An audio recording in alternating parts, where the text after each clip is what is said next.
21h, 23h sur France Bleu, les mots du soir, Johan Rock. Bonsoir Ludovic. Bonsoir Johan, bonsoir à tout le monde. Ludovic, vous avez 59 ans, où est-ce que vous habitez ? En Charente, tout près d'Angoulême. Quelle est votre situation de famille aujourd'hui ? Je suis divorcé, voilà, j'ai 3 enfants. Et alors vous, comme métier, vous avez changé de métier si j'ai bien compris, qu'est-ce que vous faites actuellement ? Alors actuellement je suis commerçant sur Internet et voilà, je vends du café. Et oui, effectivement j'ai changé pas mal de fois. Ça fait combien de temps que vous vendez du café sur Internet ?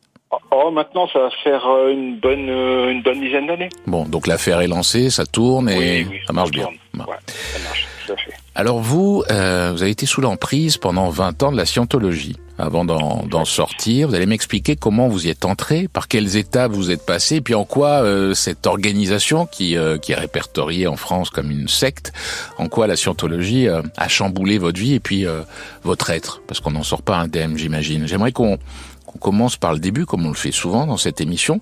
Dans quel genre de famille vous avez grandi, vous ? Enfin, je veux dire, de l'intérieur, ça ressemblait à quoi, la famille qui vous a élevé ? C'était une famille, on va dire, tout à fait normale. Hein. C'est-à-dire, disons on me dit ça tous les soirs. Ouais, j'imagine. Ludovic, on me dit toujours, soit on me dit normal, soit classique. Alors, elle était normale comment, la vôtre de famille ? Non, mais voilà, je vous explique. Non, petite particularité, mon père il est à la retraite maintenant, mais il était militaire, donc j'ai été amené à voyager pas mal, à me déplacer, quoi. Il faisait quoi, comme il était militaire, dans quoi ? Il était dans l'armée de terre, donc on a été amené, voilà, j'étais dans la région bordelaise, puis région parisienne, puis la Bretagne, puis dans la Vienne, etc., jusqu'à ce que je prenne mon envol, on va dire. Hein. Voilà. Et, c'était quel genre, votre père, si vous deviez me le décrire comme ça, en 2-3 traits de caractère ? Vous savez, les familles... comment je dirais ça, on parle peu. Oui, on parle peu. Donc pas énormément pas du tout le même rapport que je peux avoir maintenant moi avec mes enfants où justement le dialogue est ouvert et où j'incite à les faire communiquer, à les faire parler, et puis c'est pas ça. Alors du coup, vous étiez quel genre de gamin, vous ? C'est difficile d'avoir des copains rêveurs. Ouais. Oui, bien sûr, c'est difficile parce qu'on est amené à déménager tous les 3 ans, donc on se fait des amis, on les perd, on s'en refait d'autres. C'est pas toujours facile. Bon. Rêveur ? Vous rêviez de quoi, vous ? Moi, je suis un grand fan de science-fiction, donc je rêvais je voyageais au travers des livres d'Isaac Asimov. Voilà. D'accord, donc les bases de la science-fiction. De la science-fiction, exactement. Je suis toujours d'ailleurs un grand fan d'Isaac Asimov. Et donc et puis j'étais attiré par la musique, par toutes les formes d'art, qui n'étaient pas du tout quelque chose qui était qui m'a été inculqué par ma famille, vous voyez. C'était mon père il est parti travailler, il rentrait le soir, ma mère était à la maison. Voilà, moi j'étais un bon élève. Fallait extraordinaire, quoi. Fallait que ça file droit. Oui, sans menace, sans contrainte. Voilà. Oui. Qu'est-ce que vous vouliez faire de votre vie, vous ? Est-ce que vous aviez une idée à 13, 14 ans du métier qui serait le vôtre ? Ah, moi je rêvais, à cette époque-là, de travailler dans le domaine de l'informatique, de l'électronique. Ouais, c'était proche de toutes mes lectures de science-fiction, de haute technologie. Je m'en suis approché un tout petit peu. En fait, je m'en suis approché un petit peu jusqu'à ce que je rencontre la scientologie. Et je me suis totalement écarté après par la suite. Et puis sinon, j'avais une autre passion à un moment donné qui est revenue maintenant, c'était la musique. Vous aviez un groupe ? Ouais, bien sûr, un petit groupe punk dans les années 80, voilà. On faisait, voilà. Dans quel contexte et à quel âge vous avez fait votre premier pas dans l'église de la scientologie ? C'est arrivé comment, autrement dit ? C'est arrivé parce que justement je faisais de la musique, j'habitais sur Paris à l'époque, j'habitais dans le 20e arrondissement, qui n'était pas du tout comme c'est maintenant.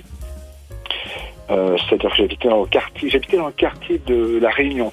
Donc c'était un quartier avec pas mal de squats, avec pas mal de c'était un quartier très très vivant, quoi. J'y suis retourné depuis pour voir et j'ai été surpris du changement qui avait été opéré, quoi. Et à cette époque, donc, je jouais de la musique avec des Haïtiens. Je faisais de la musique haïtienne. Voilà. Et puis une amie un jour est venue chez moi et on lui avait donné un tract dans la rue. Et puis elle m'a dit, on m'a donné ça, est-ce que ça vous intéresse? Parce que comme vous faites de la musique, peut-être que... Et c'était un tract en fait pour une école de musique qui se trouvait quartier Bonne Nouvelle à Paris. Et ça avait l'air intéressant, c'est l'école mais n'existe plus, hein, donc je peux en parler librement. Elle s'appelait Impro. Et puis on est allé. On est allé avec mon copain. Et puis on a trouvé un cadre assez sympathique. On a acheté un cours pour démarrer. Et dans l'entrée de cette école, dans la réception, il y avait une pile de livres entassés, un peu comme une pyramide, oui, de livres sur la génétique. C'est quoi la génétique? En fait, voilà, c'est le premier livre, en fait. C'est, en quelque sorte, ça va être la Bible, en fait, de la scientologie. Ouais, on va dire c'est le premier ouvrage marquant, quoi. Mais alors, attendez, va devenir un best-seller. Que je comprenne, Ludovic, ils n'étaient pas là par hasard, ces livres, dans l'entrée de cette école de musique? Eh non, bien sûr, parce qu'en fait, le directeur était scientologue, et il y avait pas mal de scientologues qui bossaient dans cette école. Donc, une école qui utilisait les techniques de scientologie. Donc, cette école de musique, c'était un leurre pour attirer, convertir de nouveaux adhérents? Pas spécifiquement. Pas forcément. Non, parce qu'il y avait pas mal de profs de musique, hein, parce qu'après moi j'ai continué à prendre des cours dans cette école, c'était là pour faire de la guitare, c'était pas du tout les scientologues, il y en avait quelques-uns, c'était le personnel dirigeant, on va dire, qui était scientologue.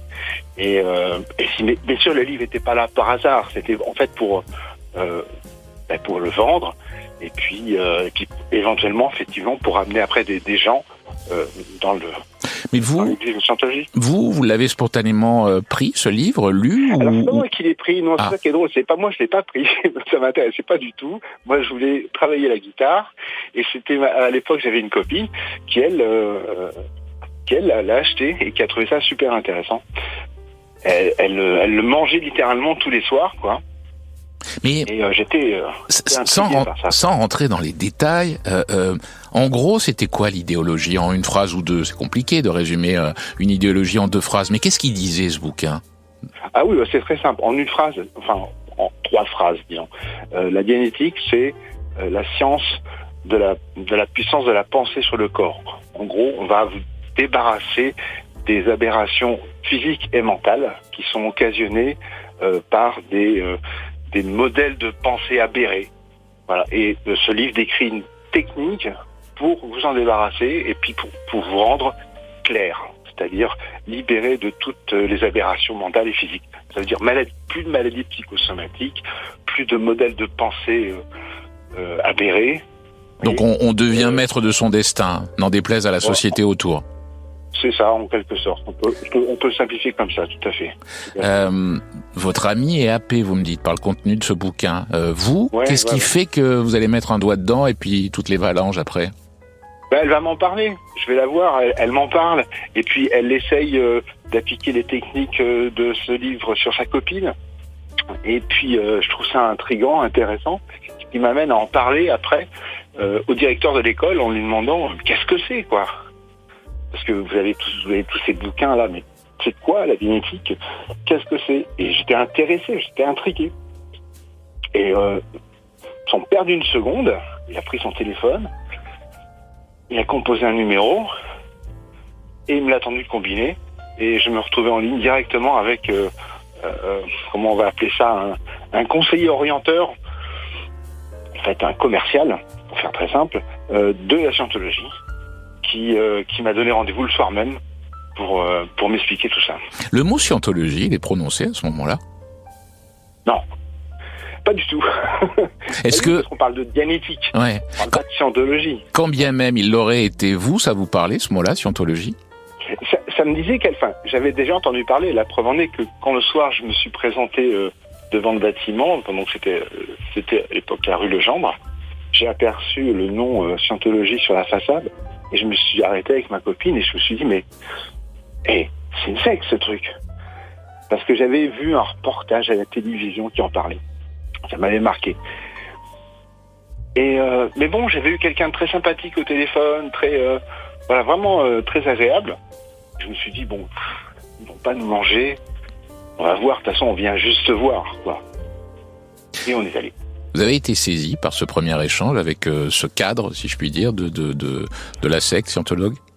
Ben, en fait, maintenant, avec du recul, oui, sur le moment, mais avec du recul, maintenant, je sais que c'est la procédure normale, à savoir que on inonde la personne avec beaucoup d'amour, beaucoup de bienveillance.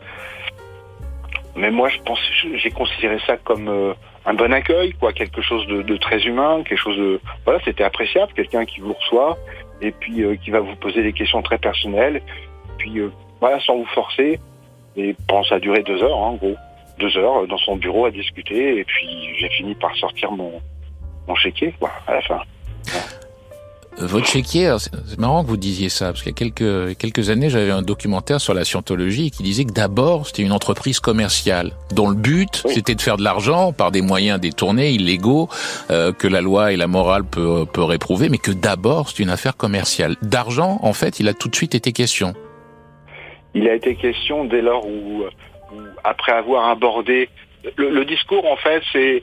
On va vous poser des questions pour essayer de mieux vous connaître, mieux peut-être sans parler de faiblesse, mais ça peut être des faiblesses, mais des choses personnelles, intimes, et ou alors parce que là on était 2, donc ça se pratique généralement pas à 3 dans un bureau, c'est de personne à personne directement, mais là on a abordé des choses plus spirituelles, moi j'étais intéressé par toutes ces choses-là. D'ailleurs, je m'étais fait une remarque quelques années auparavant. Je m'étais posé la question un soir où j'étais allé voir un vieux film d'Hitchcock dans lequel je m'étais endormi, pardon. Et il n'est pas là, il vous entend pas, vous inquiétez pas. Oui. Alfred, tu nous excuses. Oui. Depuis, j'ai revu le film, donc c'était Fenêtre sur cour, mais j'étais très fatigué ce jour-là.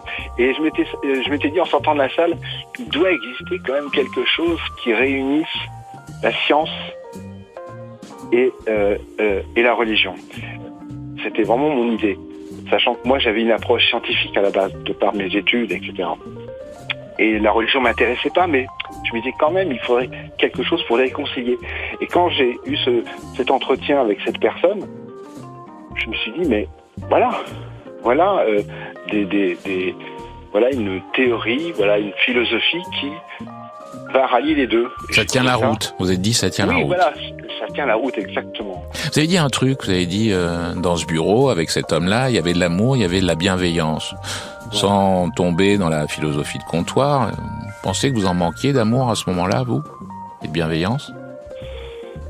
C'était que j'en manquais, je sais pas, mais je l'appréciais en tout cas. C'était pas quelque chose auquel j'étais habitué. Vous voyez, tout à l'heure, on parlait de ma famille, par exemple. Vous voyez, tout à l'heure, maintenant, je peux répondre plus précisément à la question. Moi, mes enfants... Mes enfants, j'adore les embrasser, j'adore les serrer dans mes bras. C'est pas quelque chose que moi, j'ai connu, étant enfant. Je suis pas dans une famille bisous, vous voyez ce que je veux dire? Et là, il y avait effectivement de l'écoute. Il y avait un type qui s'intéressait à vous. Enfin, du moins, qui faisait mine d'eux. Je pense sincèrement qu'il s'intéressait à moi. Parce que, maintenant je le sais avec du recul, parce que voilà, 20 ans, j'ai pratiqué, les gens qui œuvrent, on va dire, 99% des personnes qui œuvrent en scientologie sont sincères dans leur démarche. C'est-à-dire qu'elles croient véritablement à ce qu'elles font.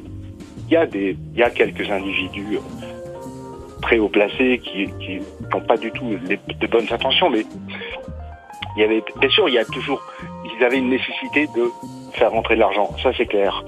Mais la démarche est sincère dans le fond parce qu'ils étaient persuadés que ce qu'il était en train de faire allait me sauver.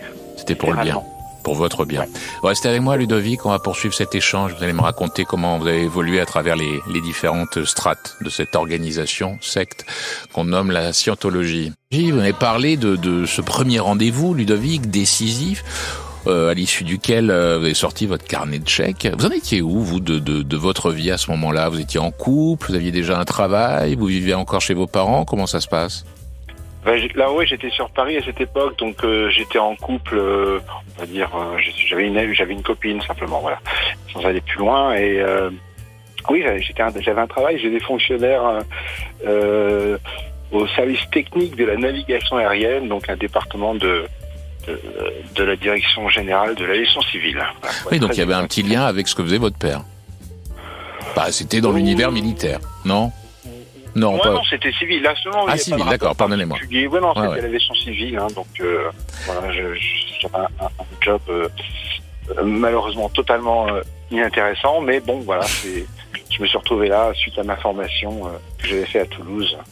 Vous êtes engouffré à quelle vitesse dans la scientologie? Est-ce que, bon, ça a été très progressif ou très rapidement vous avez eu envie d'en faire plus et d'être de plus en plus actif au sein de cette secte? Malheureusement, j'ai plongé littéralement. C'est-à-dire que dès l'instant où j'ai démarré ce premier cours, j'y allais tous les soirs, le week-end, et très rapidement, ça a pris toute la place dans ma vie en dehors de mon travail. Il fallait que je fasse. Ça prenait toute. Je découvrais un univers totalement nouveau avec plein de gens super sympas et puis l'occasion de faire quelque chose de mon point de vue à l'époque, hein, bien sûr, de faire quelque chose qui en valait vraiment la peine. Donc je me suis jeté corps et âme dedans, littéralement. Vous avez dit au Standard, ce quelque chose qui valait la peine, c'était sauver l'humanité. C'est ça. Oui, mais parce que c'est le but de la scientologie, c'est de sauver l'humanité. Mais est-ce que vous diriez qu'on vous endoctrinait ou que finalement, à partir du moment où on avait planté en vous cette petite graine, finalement le travail, c'est vous qui le faisiez, cette illusion, c'est vous qui l'entreteniez? Je l'entretenais de par ma soif d'apprendre, mais la matière première, ça reste la liturgie de scientologie, c'est-à-dire c'est pas un livre. Là, je vous ai parlé de un livre, mais derrière, c'est des dizaines et des dizaines de livres, c'est des centaines de conférences, c'est des milliers de pages de règlements et de bulletins techniques. C'est une bibliothèque. Je sais pas, ça doit recouvrir quelque chose comme 35 millions de mots au total. C'est énorme. Donc, on s'engouffre là-dedans, on a envie d'en savoir plus, de mieux comprendre, de connaître l'historique, voilà. Et moi, je suis de cette nature. Quand je veux comprendre quelque chose, je m'engouffre dedans parce que je veux comprendre ce que je fais. Donc, mais vous aviez des réponses, justement, avec cette liturgie. Est-ce que vous aviez l'impression, en sortant de ces cours du soir, d'en savoir davantage sur vous oui, oui, malheureusement, parce que voilà, ça fait partie comment dire, petit à petit, c'est là où l'endoctrinement se réalise véritablement, c'est que on n'a qu'une seule source d'information qui se veut être véridique, vraie. Et après, c'est tous les biais de confirmation qui se mettent en branle, c'est tous les biais du cerveau qui se mettent en branle et qui font dire à chaque fois, ah ouais, bien sûr, c'est ça. Ah oui, mais bien sûr, voilà ce qui se passe. Ça explique ça. Ça explique ça. Tout s'explique. En scientologie, tout s'explique. Vous en parliez, vous, de tout ça, autour de vous, une fois que vous sortiez de ces cours du soir, du week-end? Ah oui, j'en parlais. Parce qu'au tout début, j'en parlais.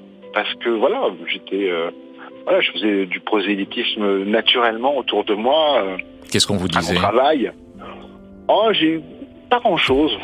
Je devais faire ça quand même de façon assez intelligente, pas de façon vulgaire et grotesque, mais bon, après, est-ce qu'on parlait dans mon dos derrière pour dire ce type il déraille? Possible, hein. Mais je veux dire par là, vous n'avez pas des amis qui vous ont dit Ludovic là, non. Non, parce que la raison est très simple. J'aurais bien aimé que des personnes soient à mes côtés pour me dire attention là. La vérité, c'est que je me suis séparé de tous mes amis. Pourquoi d'ailleurs? Parce qu'ils ne comprenaient pas? Parce qu'ils n'étaient pas avisés, éclairés comme vous l'étiez vous à ce moment-là? Ouais, et puis parce que premièrement, j'y passais tout mon temps. Donc avant, moi j'étais sur Paris, j'avais une bande de potes, je sortais, etc. Là, c'était terminé. Je sortais plus. J'allais au Celebrity Centre. Voilà. Et donc mes amis, en fait, j'ai eu des nouveaux amis et peu à peu, j'ai coupé. Grande erreur, mais personne non plus a été là pour me dire attention, mais peu à peu, j'ai coupé les liens avec tous mes anciens contacts. Donc en fait, je me suis fait de nouveaux amis. Ça veut dire que ces adeptes que vous croisiez dans les cours du soir et du week-end, vous les recroisiez à l'extérieur aussi pour continuer ? Non. Pas forcément. Non, pas forcément, mais voilà, le soir, le week-end, ça a duré quelques semaines. Après, en fait, je me suis engagé dans le personnel assez rapidement, donc j'étais à mi-temps. Alors à mi-temps, ça veut dire quoi ? Que vous étiez salarié, que vous étiez rétribué pour cet engagement ? Oh la grande question. Non, je sais pas. Non, en fait, quand on est membre du personnel, on est censé être officiellement bénévole. On n'est pas censé être. Il n'y a pas de salariat parce que c'est une association loi de 1901. Donc on est membre d'une association et on est rémunéré hebdomadairement avec une petite allocation qui était ridicule quand j'étais à mi-temps parce que j'y allais en tant que membre du personnel, du coup plus pour faire des cours mais pour apprendre un poste, une fonction et puis le faire. C'était une misère, hein, je sais pas, ça faisait peut-être 50. À l'époque, on était encore en francs, donc je gagnais peut-être 50 francs par semaine. C'était ridicule. Et puis à côté, après j'ai changé, c'est-à-dire que mon job dans l'aviation civile, je me suis mis à mi-temps pour être à plein temps en scientologie. Et puis au bout de quelques semaines, j'ai démissionné pour m'impliquer pleinement en scientologie. Donc ça veut dire que vous étiez payé vraiment à titre symbolique une poignée de nèfles. Vous arrêtez votre boulot. Vous vivez comment alors à partir de ce moment-là ? À partir de là, les dettes commencent à s'accumuler. Il est urgent de trouver un nouveau travail, un petit job à côté. Donc je me retrouve à devoir faire un minimum de 52h30 par semaine en tant que membre du personnel en scientologie. C'est énorme. Et puis à côté, il faut que ça c'est le 52h30, c'est le régime standard pour tout le monde. Ne me demandez pas pourquoi 52h30, c'est 40 heures de production et 12h30 de temps d'amélioration personnelle. Mais ça veut dire que quand bien même vous auriez voulu, on ne peut pas continuer à avoir une activité professionnelle à côté de... Si, c'est ce qu'il a fallu que je fasse, donc trouver un petit job à mi-temps à côté. Donc ça vous fait des petites semaines de 80 heures, avec une matinée de repos quand c'est possible dans la semaine. Voilà, ça a duré 20 ans. Et dans ces conditions-là, vous avez fondé une famille. Comment on fonde une famille quand on est soumis à un rythme hebdomadaire comme celui qui était le vôtre ? Comme les familles sont... En scientologie, les familles se font et se défont à la vitesse de l'éclair. Mais voilà. Ça a été votre cas aussi ? Ça a été mon cas, bien sûr. Parce que je me suis marié avec une scientologue, j'ai eu un enfant, j'ai divorcé, je me suis remarié avec une autre scientologue, j'ai eu 2 enfants. Voilà, mais c'est un train de vie invivable. On peut pas... Voilà, c'est paradoxal, Ludovic, parce qu'on pourrait se dire justement, par exemple, votre première épouse, vous l'avez rencontrée sur place, j'imagine ? Ouais, tout à fait. On pourrait se dire, bon, ils ont des atomes crochus puisqu'ils vivent la même chose au quotidien. Pour autant, vous me dites, on se sépare à la vitesse de la lumière. Comment ça, vous expliquez ça ? Parce que le socle sur lequel se base l'union, c'est la scientologie. Bien sûr, il va y avoir des sentiments, il va y avoir peut-être un coup de foudre, etc. Mais la réalité commune, le socle, c'est la scientologie.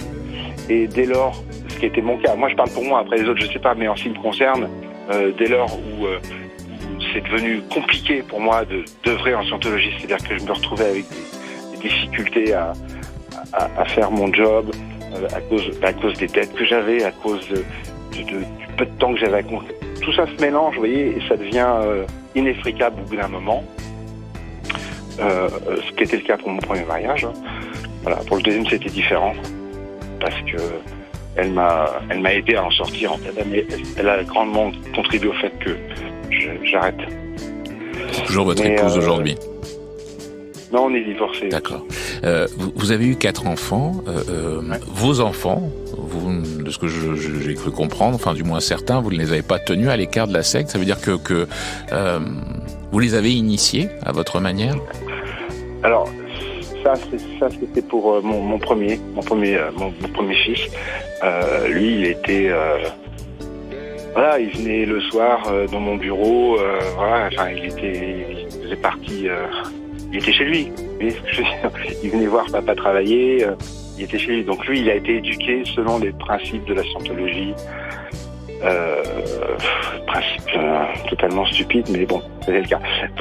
Ensuite, avec ma deuxième épouse, j'ai eu 3 enfants, mais eux, ils ont été totalement tenus à l'écart de la scientologie.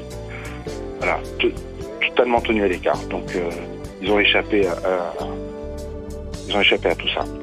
Votre fils aujourd'hui, celui que vous avez mentionné, le premier, il a quel âge aujourd'hui ? Il va avoir 30 ans au mois d'octobre, là. Quel parcours a-t-il eu au sein de la scientologie ? Écoutez, un parcours d'ado. Il a fait ses premiers petits cours, il a fait de l'audition, etc. Et puis quand il a eu 18 ans, il m'a dit que... même avant 18 ans, il m'a dit, voilà, j'aimerais aller sur le staff, c'est-à-dire devenir membre personnel pour travailler, etc. Parce que, voilà, sa mère... il était plutôt avec sa mère parce que c'était pas facile pour moi à l'époque. La garde partagée, c'était pas équitable du tout. Parce que moi, je vadrouillais à droite à gauche, j'avais pas toujours d'appartement. Enfin, c'était très compliqué pour moi. Et puis, il a été membre du personnel pendant 2 ans et demi. Là, après, il a arrêté, mais il est toujours scientologue à l'heure actuelle. Et il est toujours dedans. Voilà. Alors que vous en êtes sorti il y a une vingtaine d'années ? Maintenant, en 2007, j'en suis sorti en 2007. Officiellement, j'ai arrêté d'être membre du personnel en 2007, mais je suis resté jusqu'en 2014, encore 5, 6 ans, 7 ans à peu près, où j'étais toujours scientologue dans l'âme. Parce que j'habitais plus loin, donc j'avais pas les fonds nécessaires pour gravir les étapes en scientologie, mais j'étais toujours un fervent adepte. Voilà, ça n'a pas changé. C'est dès l'instant où j'ai commencé à déconstruire tout, voilà, où j'ai commencé à comprendre où j'avais mis les pieds et j'ai commencé à m'en extraire, et que c'est arrivé aux oreilles des instances de la scientologie française que mon fils en a été informé, et il a donc été contraint, parce que c'est écrit dans les règlements de la scientologie. Si vous êtes en contact avec une personne qui dévie, qui s'attaque à la scientologie, il faut couper les liens avec cette personne. Comme c'était mon cas, d'abord j'ai commencé par dévier, c'est-à-dire à remettre en question certains fondements, certaines choses, et puis après je me suis attaqué frontalement, c'est-à-dire que j'aurais indiqué clairement de vive voix, par écrit, que je m'opposais désormais à leur activité. Et là, bien sûr, ils en ont informé mon fils, qui n'était pas du tout au courant, parce que je voulais pas lui en parler, je voulais pas le mêler à ça. Après quoi, il m'a contacté, il m'a appelé, il m'a écrit pour me dire je veux plus te parler. Je simplifie, hein. Vous le connaissez bien, votre fils, c'est votre fils. D'ailleurs, est-ce qu'on le connaît bien ? Est-ce que vous avez l'impression de bien le connaître ? Je veux dire par là, est-ce que c'est parce que c'est la règle et qu'il est suffisamment intégré au sein de la scientologie depuis toutes ces années ? Bien sûr. Est-ce que vous pensez que c'est à contre-cœur qu'il le fait aujourd'hui ? Qu'il a fait ça il y a quelque temps, quand il vous a dit que il coupait les ponts ? Je pense pas qu'il l'a fait à contre-cœur. Je pense qu'il l'a fait parce qu'il considérait que c'était la meilleure chose à faire. Vous voyez, d'un point de vue de quelqu'un qui est endoctriné, il est convaincu que c'est la chose à faire parce que c'est ce que L. Ron Hubbard a écrit dans ce texte. Voilà, c'est écrit. Ça, c'est quoi la personne que vous venez de citer ? C'est quoi ? C'est le grand gourou de l'Église ? Ouais. C'est lui qui a créé. Voilà, c'est l'auteur de toute la liturgie dianétique scientologie, c'est L. Ron Hubbard. Donc la parole de cet homme, c'est une parole sainte. Voilà. Plus que celle du père. Ouais, d'un père. Oui, tout à fait. Vous restez avec moi, Ludovic, on va poursuivre. Vous allez m'expliquer qu'est-ce qui fait qu'un jour, justement, vous êtes sorti du déni, de l'emprise, et que vous avez décidé de dire au revoir à l'église de la scientologie. Et si j'ai bien compris, ça se fait pas un claquement de doigts. Avant d'en partir, combien de temps, vous diriez, combien d'années vous avez été dans le déni, totalement sous l'emprise de cette doctrine ? scientologue? C'est ça, une vingtaine d'années, quoi. Un petit peu plus même, on va dire, parce que après les 20 ans de service, de bons et loyaux services, je suis resté un fervent adepte pendant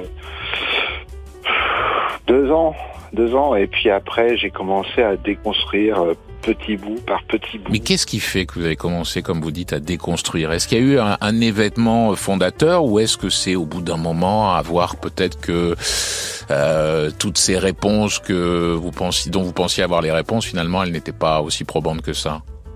Non, en fait, ce qui s'est passé, c'est que je suis rentré en contact via Facebook avec un ancien membre du personnel qui était comme moi, j'étais à la fin, c'est-à-dire pour utiliser un terme simple, on va dire un praticien hautement formé en scientologie, et qui avait donc une fonction assez élevée, comme moi j'avais, et qui était parti avec sa femme. Et tous les deux avaient des fonctions importantes, mais ils avaient remis en question la nouvelle stratégie qui a été mise en place par le dirigeant actuel de la Scientologie, qui s'appelle David Miscavige. Et il y a eu beaucoup de bouleversements sur la façon d'administrer les églises, etc. Et ça a déplu à beaucoup de monde. Il y a beaucoup qui sont partis de la Scientologie à cette époque, mais ils sont partis du réseau de la Scientologie, ils sont pas partis de la Scientologie. Certains oui, mais beaucoup ont préféré dire non, on va rester dans un mouvement orthodoxe, on va regarder ce que dit le saint patron Hubbard, et on va se tenir à ça, et on va pas écouter le petit roquet là qui veut faire la loi. Et ce type est rentré en contact avec moi via Facebook, et puis il m'a dit, il faut que tu regardes sur internet telle et telle chose et telle chose. Et là j'ai découvert un abysse. C'est-à-dire qu'à partir de là, j'ai passé des journées entières à parcourir internet, à découvrir des choses dont j'imaginais même pas l'existence. Tu veux dire qu'il démontait la structure même, l'organisation de cette secte scientologue? Ouais, et puis surtout qui révélait avec des témoignages de hauts cadres qui avaient pareil, qui étaient partis, qui témoignaient sur ce qui se passait réellement, sur les méthodes utilisées, sur la vérité sur Hubbard, parce que c'était quand même c'est le personnage illustre, et tout d'un coup j'apprenais comment il est réellement mort, qu'est-ce qu'il a réellement fait, et tous les mensonges qu'il a racontés sur sa vie. Donc tout s'est effondré grâce à ces lectures et ces recherches que vous avez. Voilà, mais ça s'est fait, ça a pris des années. Ça a pris des années, parce que je continuais moi à chercher à comprendre, parce que tout d'un coup je découvrais, surtout sur internet, je découvrais que je pouvais avoir accès à plein d'informations gratuitement. C'est-à-dire, en fait, tous les livres étaient disponibles sur internet, toutes les conférences, je pouvais les écouter facilement en streaming. C'est le propre d'un bon vendeur de monnayer quelque chose de gratuit, non? mais l'idée, c'est que tout d'un coup j'avais accès à des informations que j'avais pas, et j'ai trouvé ça intéressant, donc je me suis engouffré là-dedans. Pareil, de la même façon qu'au début, j'ai plongé la tête de la première. Là, pareil, je me suis le même processus, mais en faisant chemin inverse. Vous étiez en colère. Ouais, exactement. Vous étiez en colère, vous avez culpabilisé. Comment vous avez pris ça, justement, le fait de, pendant 20 ans, d'avoir... Il y avait un peu de colère. Il y avait un peu de colère. Il y avait un peu de colère sur le fait de voir tous ces mensonges, quoi. Donc, si vous voulez, le château de cartes s'est pas effondré d'un coup. Ça s'est fait petit morceau par petit morceau, parce qu'il y avait toujours des choses que je me disais... Ouais, non, ça reste vrai, ça d'accord, bon ok, il a menti, bon ok, il était... Puis, j'imagine que quand on a cru pendant 20 ans, on essaye de se dire, tiens mais non, mais c'est pas possible, il doit y avoir quelque chose de vrai dans tout ça, non? Voilà, c'est un petit peu ce processus, Je peux pas m'être trompé à ce point-là. D'une part, parce que c'est très déroutant. Imaginez, quoi, j'ai passé 20 ans de ma vie à m'impliquer dans quelque chose qui est fondé que sur des mensonges. C'est pas possible. Il doit y avoir un peu de vérité là-dedans quand même. Donc en fait, je me suis pas arrêté là, parce que j'ai continué à gratter, et j'ai passé beaucoup de temps là-dessus. J'ai continué à gratter et ça m'a pris 4 ans, jusqu'en 2014, même plus de 4 ans, parce que 2016 à 2014, il y a 7 ans.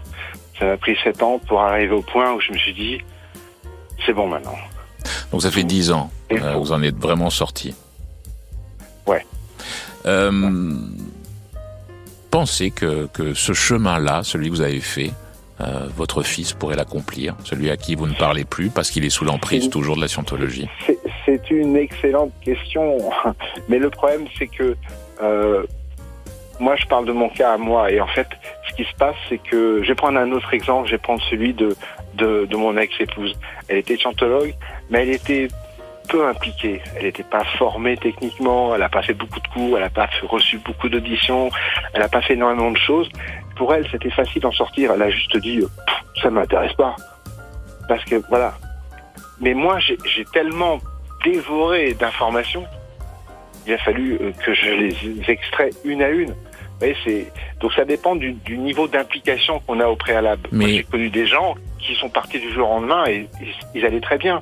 Et puis d'autres, non. Mais j'en reviens à votre fils. Lui, il semble avoir un degré d'implication assez développé, comme a été le vôtre. Non, vous ne savez pas ça. Je ne sais pas, parce que j'ai pas de contact avec lui, donc je ne sais pas à quel point il est impliqué maintenant, et je sais qu'il est simplement adepte, scientologue, mais il travaille plus, ça je le sais. Par contre, mais il est dans un environnement avec une mère et un beau-père qui sont scientologues, totalement impliqués, et puis tous ses amis, voilà. Donc il gravite dans cette bulle, voilà. Donc moi je me suis extrait de la bulle géographiquement, ça a été un grand avantage. Mais si on reste dans la bulle, on reste dans la bulle. C'est aussi simple que ça. Mais donc, vous, ça veut dire quoi à ce jour, oui. Vous dites, pour l'instant, mon fils est perdu, je ne peux pas, quoi qu'il arrive, je ne peux rien entreprendre pour essayer de le récupérer? La seule chose que je peux faire, c'est ce que je fais actuellement, ça, c'est mon point de vue, c'est de travailler à faire en sorte que, quand j'ai travaillé, c'est par le biais de ce que je fais ce soir avec vous, c'est par des contacts avec des associations et puis avec les autorités. De la prévention et de la pédagogie. La prévention, mais pas que. Moi, je vais pas trop en dire parce que je travaille sur des projets actuellement justement. Mais l'idée, c'est d'arriver à faire en sorte que il y ait un état de choc suffisant pour que les gens puissent réfléchir. Moi, l'état de choc, il s'est produit quand je me suis retrouvé vraiment dans la panade, que j'ai dû partir en province, changer d'environnement, refaire ma vie. Mais voilà, sortir de la bulle. Donc il faut faire éclater la bulle d'une manière ou d'une autre. Je vois pas d'autre solution. Les gens après se disent, oh, qu'est-ce qui se passe? Vous voyez ce que je veux dire? Votre parcours, bon, c'est le vôtre. Vous avez parlé de cette spirale, par exemple, de l'endettement. Ça, c'est quelque chose qui est commun aux adeptes qui s'engouffrent comme vous êtes engouffré dans la scientologie? J'en ai connu beaucoup, ouais, effectivement. Oui. Mais disons que déjà, si vous avez la chance, il y a des gens, par exemple, qui étaient en couple, il y en a un qui était membre du personnel et un qui travaillait dehors pour pouvoir faire tourner le foyer, par exemple. Ou alors parce qu'ils avaient une famille très aisée, qui était le même scientologue, mais suffisamment riche pour pouvoir maintenir leur... Vous voyez, il y a des différents cas de figure, mais tous ceux qui étaient comme moi, à savoir à rien, pas de support quel qu'il soit, j'ai connu des gens qui étaient à la limite de crever de faim. Enfin, j'ai vu des gens qui se nourrissaient plus, quoi. J'ai connu ça. Il y a de ces adeptes, oui, que vous avez croisés dans les cours et plus tard à d'autres étapes de votre vie là-bas, que vous avez recroisés, qui eux aussi, comme vous, s'en sont sortis? J'ai eu des contacts avec quelques-uns, ouais, tout à fait, mais ils sont très très peu nombreux, parce que déjà, tout premièrement, il n'y a pas beaucoup de scientologues en France. C'est la première chose. Allez, au grand mot, je vais dire, en étant très optimiste, mais vraiment très optimiste, pas plus de 2000 en France. Pas plus de 2000. Ceux qui en sortent, soit ils en sortent en faisant profil bas, parce qu'ils ont encore des connexions familiales qui sont en scientologie, donc ils disent rien, parce qu'ils savent très bien que s'ils se mettent à parler, ils vont perdre